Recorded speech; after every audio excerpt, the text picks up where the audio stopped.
विधानसभा का प्रथम शीतकालीन सत्र इस बार हंगामे पूर्ण और संघर्षपूर्ण रहेगा। प्रदेश की सरकार बदले की भावना से काम कर रही है। यह बात नेता प्रतिपक्ष ने बैजनाथ के विश्राम गृह में पत्रकारों से बात करते हुए कही। इस मौके पर उन्होंने कहा कि इस बार विधानसभा के पहले सत्र में सरकार के साथ दो हाथ होंगे। सरकार जो विपक्ष की बनी है उसके साथ दो हाथ होने ही है। निश्चित रूप से जिस तरह से वो काम कर रही है बदले की भावना के साथ, यहाँ भी कुछ संस्थान रद्द किए और बदले की भावना के साथ काम कर रही है। आज से पहले किसी भी सरकार ने इतनी बड़ी स्केल में कभी भी संस्थान खोले हुए बंद नहीं किए जो वर्तमान सरकार ने किए। और दूसरी बात, जो संस्थान बंद किए हैं उन सारी चीजों को लेकर के 10 दिन के अंदर सरकार के खिलाफ लोग सड़कों पर आ गए। तो आने वाले समय में मैं सब आपके ध्यान में इतना ही लाना चाह रहा हूं कि संघर्ष का ये दौर रहेगा।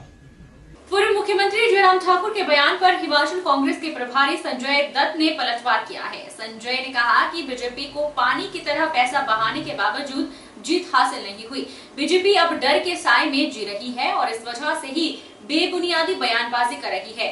हिमाचल कांग्रेस से प्रभारी ने पूर्व मुख्यमंत्री जयराम ठाकुर के कांग्रेस पार्टी में फूट पर दिए गए बयान को लेकर पलटवार किया।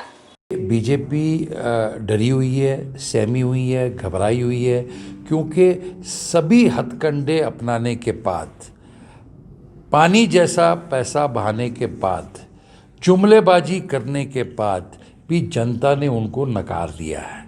तो कहीं उनके मन में ये डर है कि उनके विधायक स्थिर नहीं रहेंगे, इधर उधर ना हो जाएं, इसलिए अपने विधायकों को इकट्ठा रखने के लिए ऐसी बेतुकी बातें वो कर रहे हैं। इसमें उनको अपने डर से ये कर रहे हैं। कांग्रेस एक संघ है, हमारे 40 विधायक चट्टान की तरह हाईकमांड ने जो भी निर्णय लिया है उसको इम्प्लीमेंट करने के लिए खड़े हैं। और साथ ही साथ जो 3 इंडिपेंडेंट चुन के आए हैं उन्होंने भी कांग्रेस के सरकार को समर्थन डिक्लेयर किया है। इसलिए ये सारी बातें बेबुनियाद है।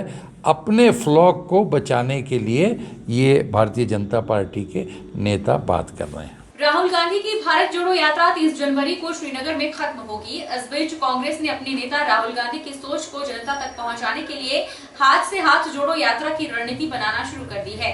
इस यात्रा के तहत राहुल गांधी की सोच जिला, ब्लॉक और बूथ स्तर पर ले जाने के लिए कांग्रेस पार्टी के कार्यकर्ता काम करेंगे। हिमाचल प्रदेश में हाथ से हाथ जोड़ो यात्रा को लेकर तैयारियां शुरू हो गई हैं। और अब आखिरी पड़ाव जो है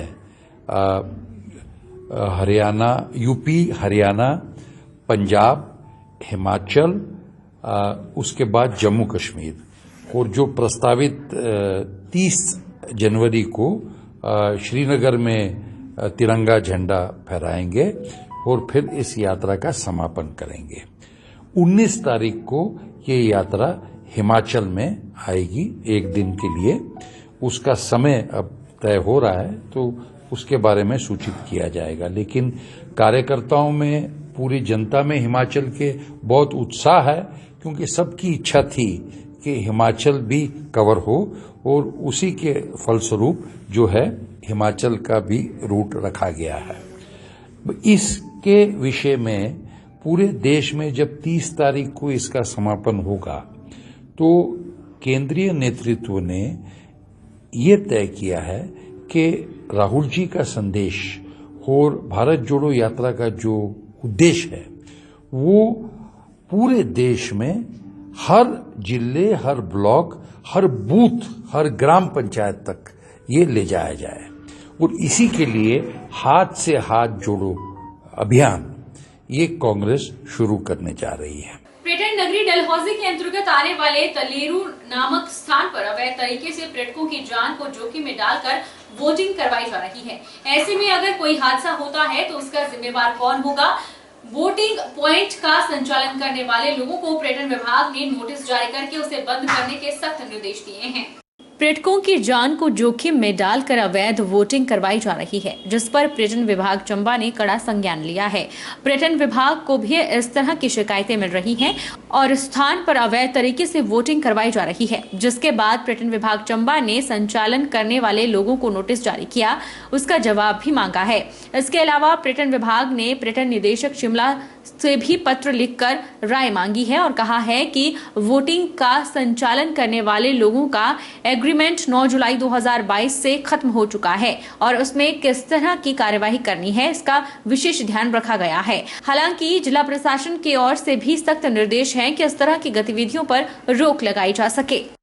हमने इसी कड़ी में इन लोगों को एक नोटिस जारी किया था ऐसी इलीगल एक्टिविटीज बंद करने के लिए, कि उपायुक्त महोदय के निर्देश थे कि यहाँ पे ऐसी एक्टिविटी हो तो इस पे कार्रवाई की जाए। चालक हैं वोटिंग पॉइंट के, हमने उनको इशू किया है नोटिस की अपनी जो गतिविधियां इलीगल एक्टिविटीज हैं उसको बंद कर दें अगर वो कर रहे हैं तो। और साथ में हमने इसके साथ जो हमारे निदेशक महोदय हैं उनको भी एक चिट्ठी लिखी है कि हमें बताया जाए कि ये जो इसका एक्सपायर हो गया एग्रीमेंट, ये 9 जुलाई 2022 को एग्रीमेंट एक्सपायर हो गया।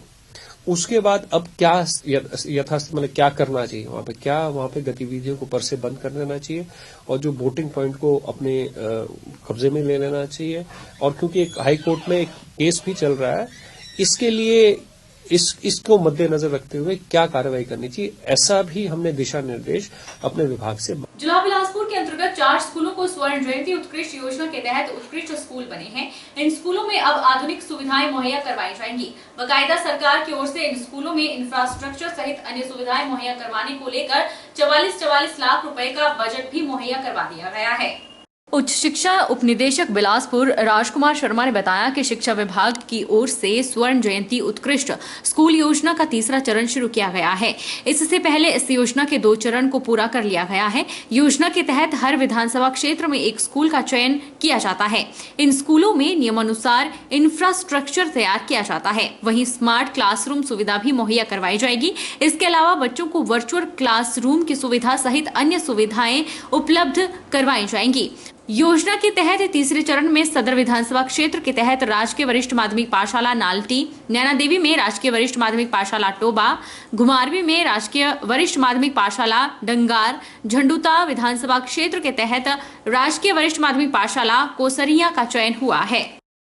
स्वर्ण जयंती उत्कृष्ट विद्यालय कार्यक्रम के तहत हमारा फेज 3 में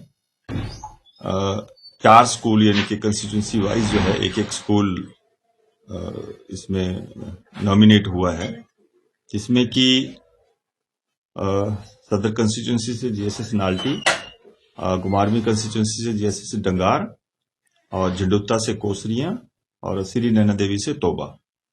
इन 4 स्कूलों को अभी हाल ही में बजट 44 लाख रुपए जो है, जो कि अलग अलग 9 कंपोनेंट्स में खर्च किया जाना है, जिसमें जो विशेष ध्यान है वो स्मार्ट क्लासरूम के ऊपर है के लिए दिया गया है, जो कि इनको 31 मार्च 23 तक जो है वो कंप्लीट करना है। वक्त चला है छोटे से ब्रेक का। ब्रेक के उस पार फौरन लौटेंगे, आप बने रहिए हमारे साथ।